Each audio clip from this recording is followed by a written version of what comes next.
নমস্কার, আমার রান্নাবাটি চ্যানেলে আপনাদের সকলকে স্বাগত জানাই। আমার আজকের রেসিপি নিরামিষ আলু ফুলকপির তরকারি বা আলু ফুলকপির রসা। আমি এখানে নিয়ে নিয়েছি 1 টিস্পুন গোটা জিরা, 2টো টমেটো, 3 থেকে 4টে কাঁচা লঙ্কা, আর আমি নিয়ে নিয়েছি একটা ছোট সাইজের ফুলকপি, 2টো বড় সাইজের আলু, আর 1 ইঞ্চি আদা, 2টো টমেটো। আমি প্রথমে একটা মশলা বানিয়ে নেব। তার জন্য আমি মিক্সার গ্রাইন্ডারে 1 ইঞ্চি আদা, 2 থেকে 3টে কাঁচা লঙ্কা, 1 টেবিল স্পুন গোটা জিরে দিয়ে নিচ্ছি। এর মধ্যে আমি টমেটোগুলো দিয়ে নিচ্ছি। টমেটোগুলো আপনারা চাইলে পিস পিস করেও এর মধ্যে দিতে পারেন। এবার আমি একটা মিক্সার বানিয়ে নেব। এদিকে আমি যে আলু আর ফুলকপিটা নিয়েছিলাম সেটার মধ্যে আমি হলুদ গুঁড়ো আর নুন দিয়ে মাখিয়ে নিচ্ছি ভাজার আগে। আমি এখানে ইউজ করেছি 1/2 টিস্পুন হলুদ গুঁড়ো আর 1/2 টিস্পুন নুন। এটা আপনারা আপনাদের স্বাদ মতন ব্যবহার করবেন। আলু আর ফুলকপিটার মধ্যে আমি নুন আর হলুদ গুঁড়ো দিয়ে খুব ভালোভাবে মাখিয়ে নেব। ধীরে ধীরে আমি মাখিয়ে নিচ্ছি। আপনারা নিরামিষের দিনে এই রেসিপিটি ট্রাই করে দেখতে পারেন। খুবই সহজ একটি রেসিপি আর খেতেও খুব ভালো হয়। প্রসাদের মতন খেতে হয় অনেকটা তরকারিটা। এরপর আমি কড়াইতে খুবই সামান্য পরিমাণে সাদা তেল নেব। আমি এখানে 1 টেবিল চামচ মতন সাদা তেল নিয়ে তার মধ্যে আলু আর ফুলকপিগুলোকে খুব ভালোভাবে ভেজে নেব।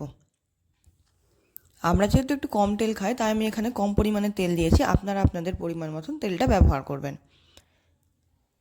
1 টেবিল চামচ সাদা তেল নিয়ে তার মধ্যে আলু ফুলকপিগুলো দিয়ে আমি লো ফ্লেমে ধীরে ধীরে আলু ফুলকপিগুলোকে লালচে করে ভেজে নেব। যতক্ষণ না লালচে হবে আমি লো ফ্লেমে ধীরে ধীরে ভাজবো আলু ফুলকপিগুলোকে। আমি ঢাকা দিয়ে দিয়ে ভাজবো, এর ফলে আলু ফুলকপি ভালোভাবে সেদ্ধ হয়ে যাবে। এদিকে আমি যে মশলাটা রেডি করে রেখেছিলাম, দেখুন সেই মশলাটা রেডি হয়ে গেছে।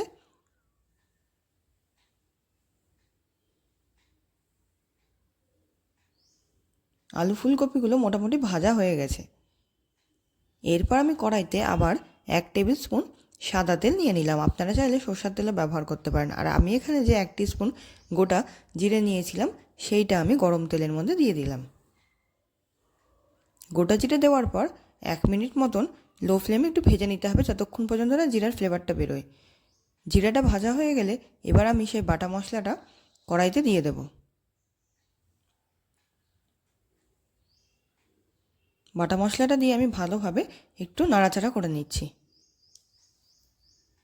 নাড়াচাড়া করা হয়ে গেলে আমি এর মধ্যে আবার 1/2 টিস্পুন হলুদ গুঁড়ো দিয়ে দিলাম আর 1/2 টিস্পুন নুন দিয়ে দিলাম। আর আমি কালারের জন্যে আর সামান্য ফ্লেভারের জন্য কাশ্মীরি লাল লঙ্কার গুঁড়ো 1/2 টিস্পুন এর মধ্যে দিয়ে দিলাম।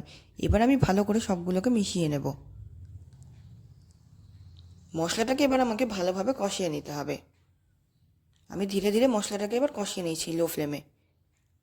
খেয়াল রাখতে হবে যাতে মশলাটা তলায় লেগে না যায়। আপনারা চাইলে এখানে টমেটো পিউরির সাথে সস নাও ব্যবহার করতে পারেন। আমি কিছুটা পরিমাণে সস এখানে ব্যবহার করেছি। আমি এখানে 1 টিস্পুন মতন টমেটো সস ব্যবহার করলাম। সসটা দেওয়ার পর আমি ভালোভাবে নাড়াচাড়া করে নিচ্ছি। আবার মশলাটাকে এবার ধীরে ধীরে ঢেকে ঢেকে আমি কষাবো। 5 থেকে 7 মিনিট লো ফ্লেমে কষালেই মশলাটা রেডি হয়ে যাবে।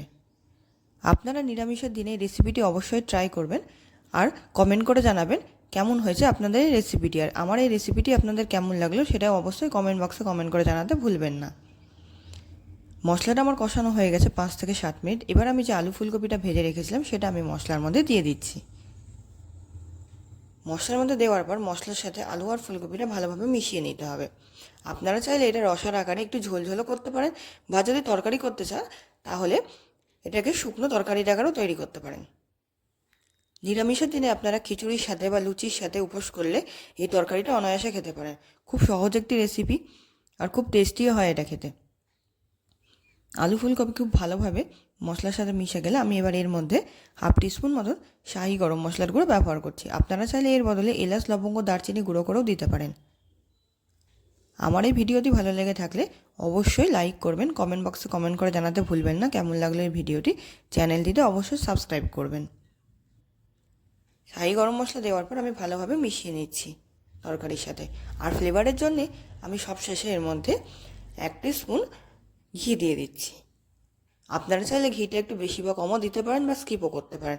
আমার যেহেতু ঘি আর গরম মশলার ফ্লেভারটা ভালো লাগে নিরামিষ তরকারিতে, সেই জন্য আমি ঘিটা অ্যাড করে দিলাম এর মধ্যে। এবার ঘি আর গরম মশলাটা দেওয়া হলে আমি ঢাকা দিয়ে দিচ্ছি। ঢাকা দিয়ে আমি 3 থেকে 4 মিনিট মতো লো ফ্লেমে রাখবো। আমার আলু ফুলকপির তরকারি রেডি হয়ে গেছে, আমি সার্ভ করে দিলাম। আপনারা এই রেসিপিটি বাড়িতে অবশ্যই ট্রাই করবেন আর জানাতে ভুলবেন না কেমন হয়েছে। আমার এই ভিডিওটি দেখার জন্য আপনাদের সকলকে অসংখ্য ধন্যবাদ।